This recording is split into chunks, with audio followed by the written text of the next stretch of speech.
We're following some breaking news just coming in from Capitol Hill. The House now investigating whether President Trump lied to special counsel Robert Mueller in his written answers with regard to the Russia investigation. Let me bring in Jessica Schneider. She's pulling together the details as this is coming in. Jessica, what's going on? Well, Kate, this is all coming out of arguments that are happened earlier this morning at the D.C. Circuit Court. This is the appellate court here in Washington, D.C.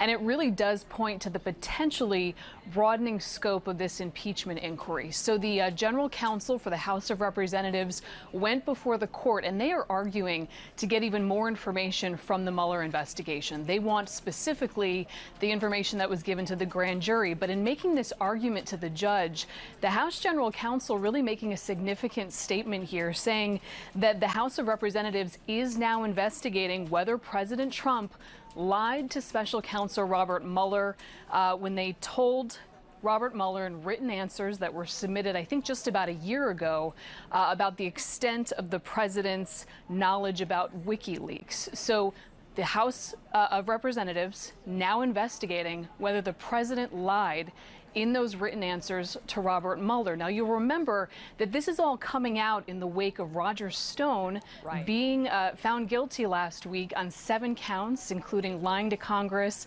and witness tampering. And in that trial, significant information came out from Rick Gates, the deputy campaign chairman at the time during the campaign, as well as Steve Bannon, about what the president and campaign aides knew at the time of these WikiLeaks release. And there was one specific conversation that was recounted by Rick Gates that in July 2016, the then candidate Trump took a phone call from Roger Stone.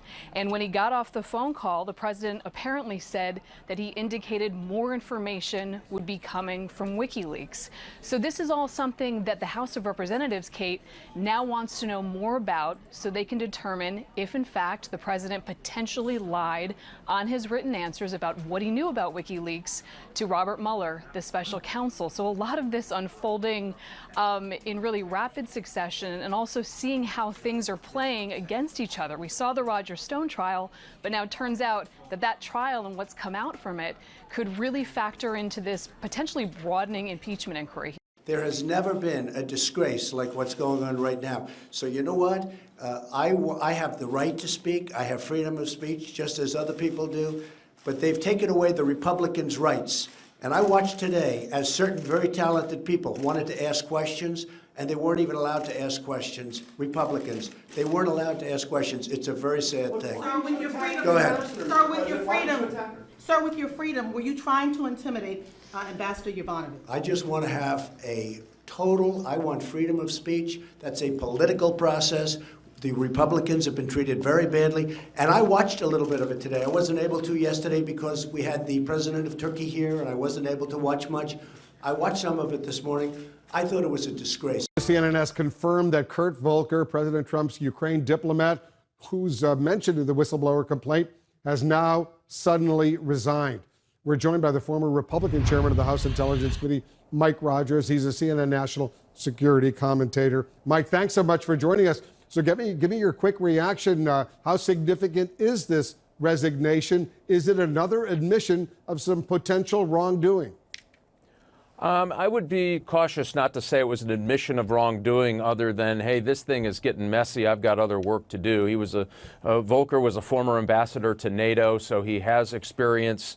But getting under this much scrutiny certainly doesn't look good, I have to tell you that. I mean, it tells me that people are starting to distance themselves from what they fear is a coming investigation. It'll be interesting to hear what he has to say about all of his communications with Rudy Giuliani as far as Ukraine is concerned. That's right, guys. So amid the impeachment inquiry, you might have missed this. President Trump's chief speechwriter and immigration policy advisor was found to have pushed stories from white nationalist websites. The White House isn't contesting that fact, but they are standing by him while attacking the group who brought the information to light as a far-left smear organization. This is not a little nuts.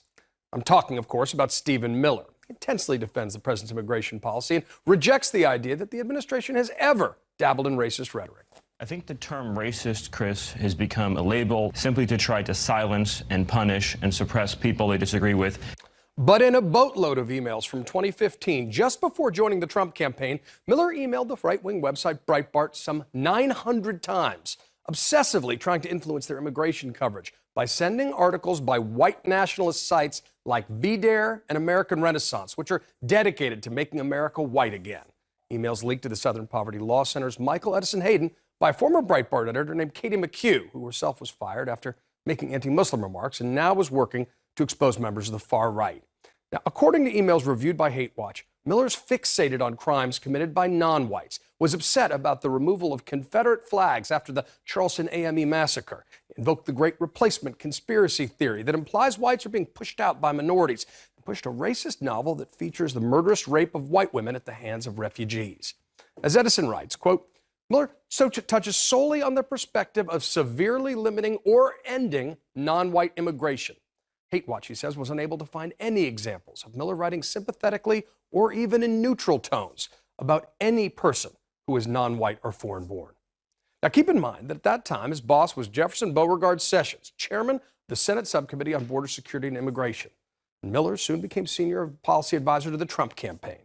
If you don't think his views have driven the Trump administration's immigration policy, you haven't been paying attention. Under Trump, the U.S. moved to admit no refugees into our country for most of October. Last week, we learned that Ambassador Sondland had been instructed to fast-track immigration from Europe, according to the Washington Post, while asylum seekers from Mexico and Central America are being blocked at the border, while the Trump administration attempted to change its deterrent policy of separating kids, putting them in cages, to allowing indefinite family detentions. And what we're learning through these emails just confirms what we've seen expressed through Trump policy. It's about cracking down on non-white immigration, both illegal and legal. Now, the White House is hoping this will all go away. They put out a statement that Mueller hates bigotry in all its forms and tried to suggest that anti-Semitism is behind the email leak. Now, CNN's tried to reach Mueller since the story broke last week, but he once told the Washington Post that anyone who thinks he's a racist is an ignorant fool, a liar, and a reprobate who has no place in civilized society.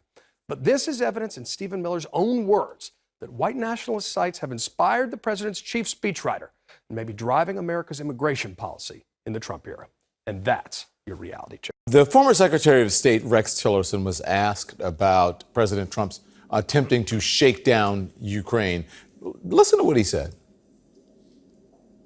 Really asking for personal favors and using United States assets as collateral is wrong. There's just no two ways about it. So if you're seeking some kind of personal gain and you're using whether it's American foreign aid or American weapons or American influence, that's wrong. And I think everyone understands that. Wow. So he says everyone understands that, but not a lot of Republicans are saying so, John. Again, Don, they're lagging indicators. They're people that are going to lag behind the public opinion. That's pretty strong from Tillerson. And, you know, the attacks that were made on Kelly, the same thing, the former chief of staff who said, you know, you've got to have somebody there that's strong. I mean, it's interesting that those people are speaking out.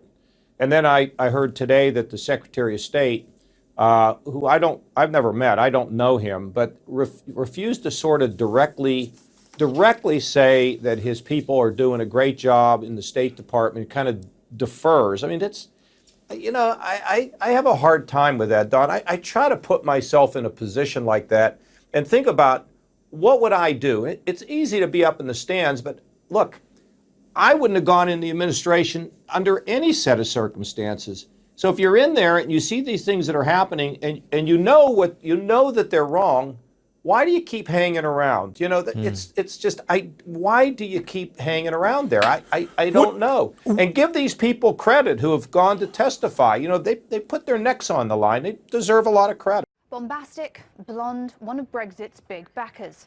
Alexander Boris de Pfeffel Johnson is known simply as Boris to the British public. Sometimes called a Marmite politician. You either love him or you hate him. New York born, Eton bred and Oxford educated. A man gaffe-prone and unpredictable enough that the phrase Boris is Boris, accompanied by a shrug, has become an adage in British politics.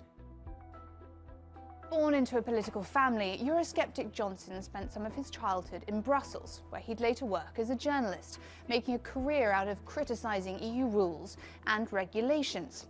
He got fired from a British newspaper for fabricating a quote, but in typical Boris style, he landed on his feet and became editor of The Spectator magazine, and then a member of Parliament, making a name for himself as a charismatic maverick in the British media. In a political triumph, he was elected London Mayor in 2008, made headlines during the 2012 London Olympics for championing the City of London and getting stuck on a zip wire.